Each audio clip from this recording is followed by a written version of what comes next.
Hi there, thanks for joining us for today's video. Please make sure that you click subscribe to keep up to date with all of our content. This will include short how-to videos, webinars and demonstrations of all of our products. Check out the links in the description below to check out any content related to today's video, and we hope that you enjoy it. So my name is Alice Langley. I'm the Training and Education Manager here at Tobii Dynavox. And today's focus is going to be at looking at the scanning page set within Snap Core First.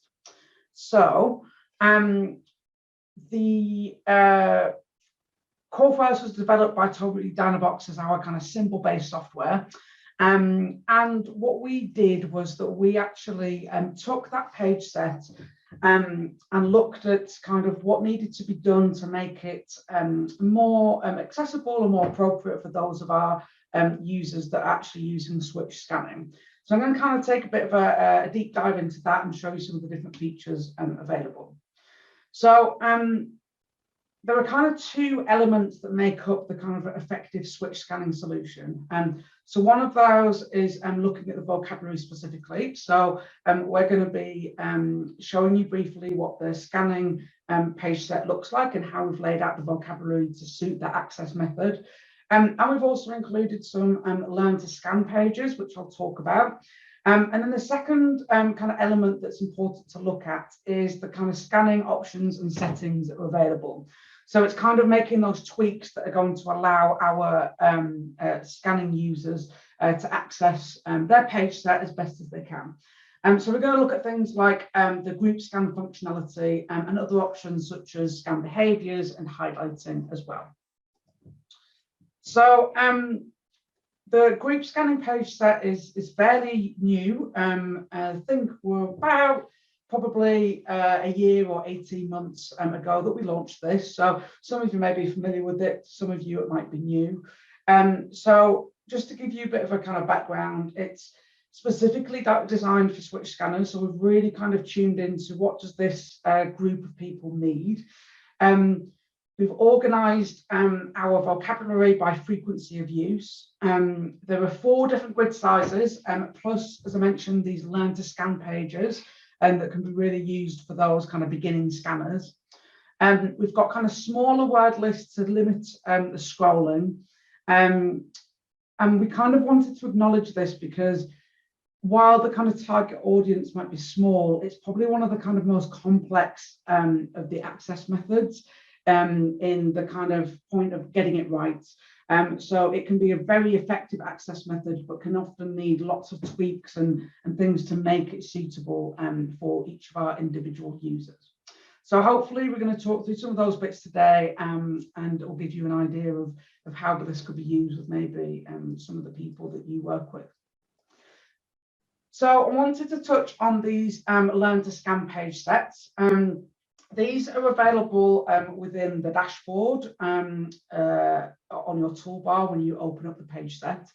And these are, you've got 2 grid sizes. So you've got the 2x3 and the 3x3. And these basically include some really motivating activities to help teach scanning skills and to kind of try and ease that transition into using this as a kind of high-tech system.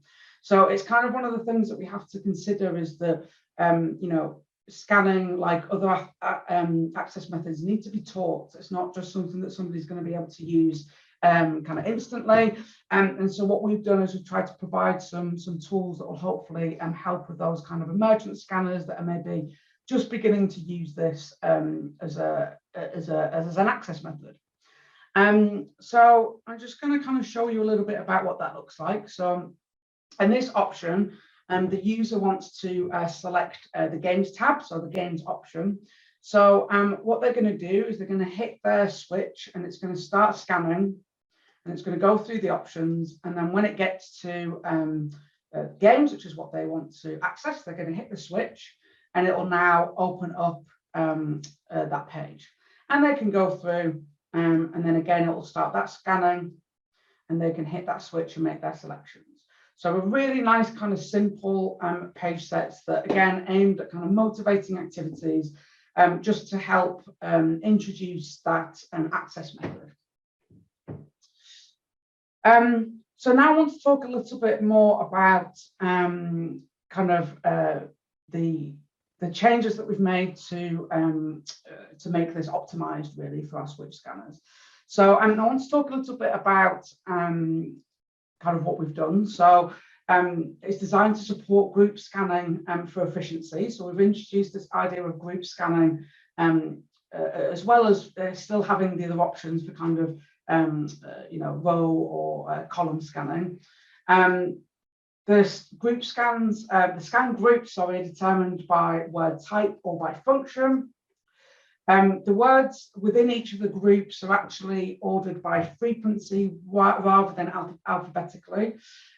So we've kind of grouped them into kind of the more high frequency words that are kind of easier to find, because again, we know that that's going to help with efficiency. And what we've really tried to focus on is reducing the number of scan steps to get to the most common words.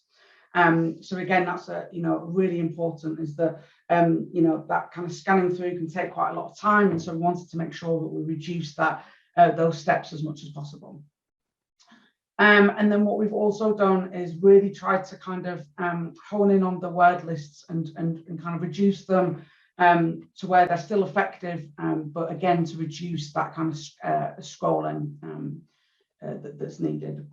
And we have 4 different grid sizes available within this page set. So you've got the 3x4, 6x4, 7x6, and 9x8. So again, there's still some of that room for growth. So for those of you that have attended some of our other sessions around the original Core First page set, you've got the options to change your grid size as your learner develops their skills. And so it was really important that we could continue to do that with our switch scanners as well. So I want to show you a little bit about kind of how that would look with this group scanning. So the page set itself, when you kind of download it for the first time, it comes with these pre-stored scan groups, and you can edit these, and I'll show you a little bit about how to do that later. But I just want to show you what this kind of our pre-stored ones look like. So it's kind of a bit of a starting point really. So they'll normally start with the toolbar, and then it will scan to the next group. So in this instance, on the core page, so it's going to go to people, then it's going to go to actions, then little words, questions, and then fringe or kind of word lists. And then lastly, it will go up to your toolbar, so you can select things like speak and clear. This, I wanted to show you kind of what a word list would look like. So here we've got the food and drink, and you can see that this particular page set scans in 4 different groups.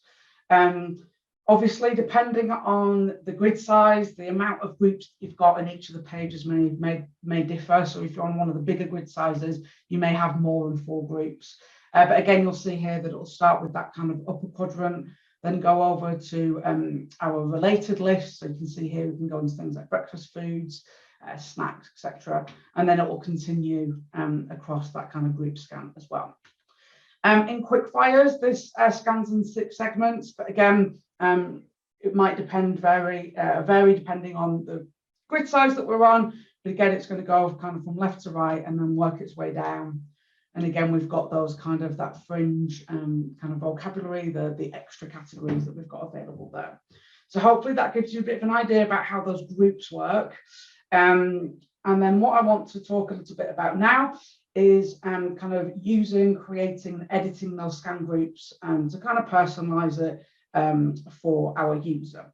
So let's take a kind of a quick look at how we might do that. So the first thing that we're going to do is we're going to go into the edit button. So just like with the other page sets that we've got within Snap, any changes that we want to make, we're going to come up to the top right hand corner and select this edit button. We're then going to need to make sure that we've actually got the group scanning turned on. So to do that, we're going to go to the user tab within the editing toolbar. Then we're going to select access method, scan behaviors, and then here you'll see an option for group scan that can be toggled on or off. So if that's not automatically doing it, you might want to make sure that that's turned on before we kind of proceed. Okay. So then next, let's have a look at kind of editing some of these groups. So I'm going to go to a page within the edit toolbar. And then I'm going to click on this little button here on the right hand side. So this is the button that's going to allow me to edit my scan groups. So I'll be able to make changes, add, or basically just change any of those scan groups that I want to have a look at. So once I've clicked on that button, I'm going to get this kind of screen. So the top bar is going to be pink, and I can tell that I'm now in this kind of editing mode for the group scans specifically. So what you can do is you can choose the group that you want to edit or look at by kind of just clicking on the outline. So you can see here that we wanted to look at the people group. So we kind of clicked on the pink box that's surrounding it. And then I can do things like change the size of the group. So I might want to move it so that it includes less or more symbols. I can do things like change the color of it. Maybe I want that color to be something different instead of pink. And I can do that by selecting colors down here. And there were a couple of options down there. Then, yeah, basically you would choose the buttons that you want in your group by just clicking and dragging over the cells that you want to include in that group. So you basically just like changing the size of that box to include what you want in that group scan. You can add a new group scan group by selecting this little plus button here. And you can do things like name that group, which is really, really useful when it comes to auditory scanning as well. So if you want that as an option, and again, I'll talk about that a little bit later on, having that kind of label for your group, your scan groups really helps as well. Once you've kind of done what you wanted to your groups, you're going to click done in the top right hand corner. And that's just going to take you back to the normal editing mode. So if you did want to maybe come and change some symbols or do something like that, you can still do that. But then if you finish completely with your editing, you're just going to click the done button again, and that will close down your editor. So we've had a look at the kind of, the Learn to Scan pages, how to edit some of those groups and make them more personalized. Now I want to talk a little bit more about the kind of options and settings that we've got in there specifically for switch scanning. So there's lots of different settings that we can kind of play around with to make sure that the software is as accessible as possible for our users. And some of these are fairly recent, so it's definitely worth kind of visiting if it's something that you've not looked at for a while. So I'm going to take you through some of these. I'm going to go through them fairly quickly, but as I say, I'll give you a chance to watch this back so that if you want to have a play around with kind of a device in front of you, it might be kind of a bit easier to do it that way. So once we are in that edit mode and we go to our access method, we can select our scanning in our access method here. And then we've got available to us a bunch of different settings. So I'm going to take you through some of those. So we've got our scan type. We've actually got 5 different options for scan type. So I'm going to take you through each of those. So we've got the one switch auto scan. So basically the scan is just going to start scanning automatically. So if we've got it in the groups, it's going to just start going into the groups automatically. And I'm just going to press the switch when I reach the desired button. The 2 switch step scan is where you'll use one switch to advance the selection. So as opposed to it being automatic, you're going to use one switch to get that to go from, let's say, group to group, and then the second switch to make your selection. Then we've got the one switch scan, and where you're going to press the switch to activate that kind of going through your selections.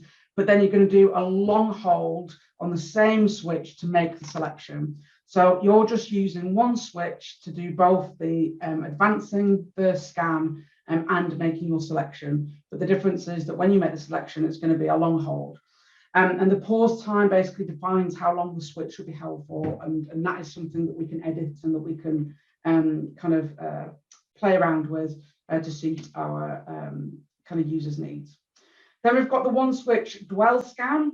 So you press the switch to advance, and then you don't press the switch for a set amount of time, it will select that. So it's using what's called a dwell. So if I press the switch and then don't press anything, and we've set it for, I don't know, 0.5 seconds, after that amount of time, it will select that button that's on there.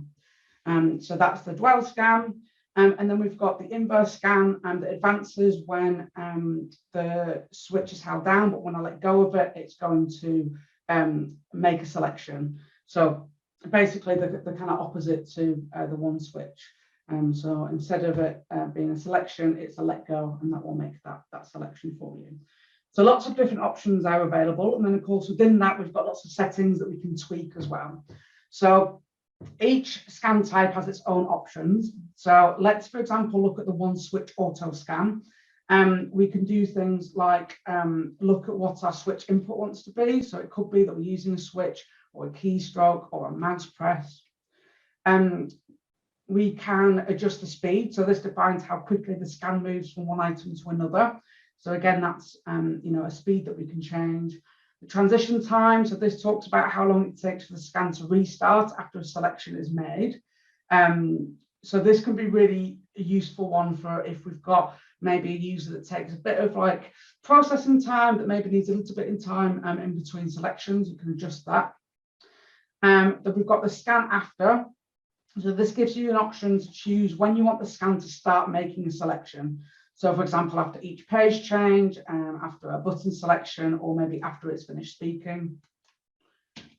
And then we've got the speak full audio cue before advancing. So for this is in particular for those that are auditory scanners, this will make sure that the full button label is spoken before the scan moves on. And so this will do this even if it takes longer to speak that message than the scan speed that we've got on. So it just makes it so that we don't miss any of that audio cue, basically. So once we've had a look at the scan type and we've selected that, we've played around with those options, we can then look at scan behaviors. So this might include things like the pattern. Things like row column, or whether it's a number of passes that we, how many times the scan cycle keeps going before it's stopping. That option for that group scan. So whether we want that block scanning on there or not. Whether we want to scan from the last selection or whether we want to start again from the top. Whether we want to include that top bar when we're scanning, and then whether we want to include those blank buttons. So if we've got a page that maybe isn't full and it's got some blank buttons on there, do we want those to be scanned, or do we want to kind of skip over them? So again, it's kind of looking at kind of personalizing and looking at efficiency for our users. Then we can look at things like highlighting. So this kind of looks at making that current button that we're on as visually clear as possible. So we've got a couple of options. So we've got this outline. So it'll basically just put an outline on the button that it's currently on.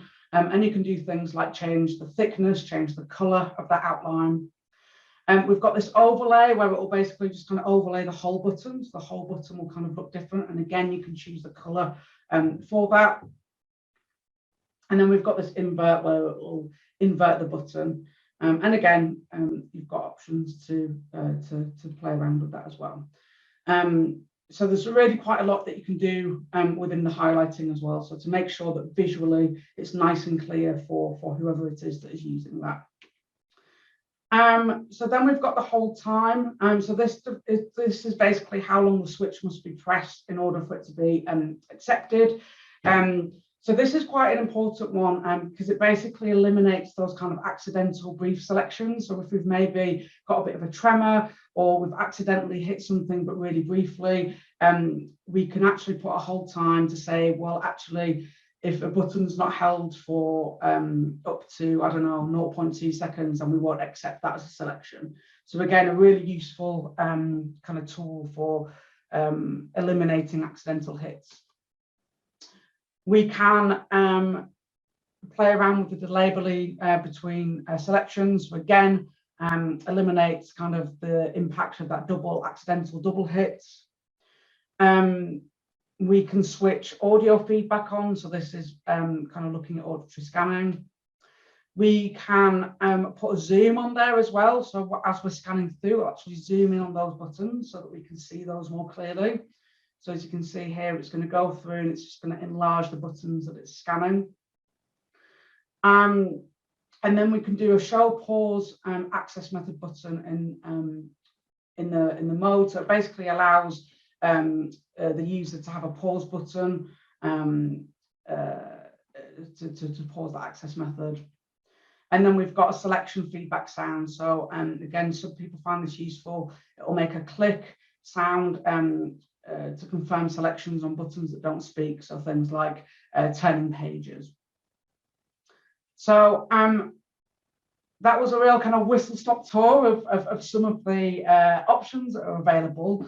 And I'd highly recommend kind of going into each of these and having a look at what's available in terms of the scanning options and really thinking about, because I think there's just so much that you can do to really personalize this to make it effective for that user. So just to kind of summarize, we've talked about the kind of changes that we've made to the vocabulary to make it suit our switch users. That includes those learn to scan pages for maybe those really emergent scanners that are just beginning to use this as an access method. And then we've had a look at the scanning options and settings. So really looking at making some of those tweaks to make it personalized for that user. We do have some really good kind of resources to support this. So we've got an implementation guide for the scanning page set, and I will send you out a link to this so that you can access that, and it will take you through all of the different options that we've spoken about today. And then there's some nice videos on YouTube as well that will go through into a little bit more detail.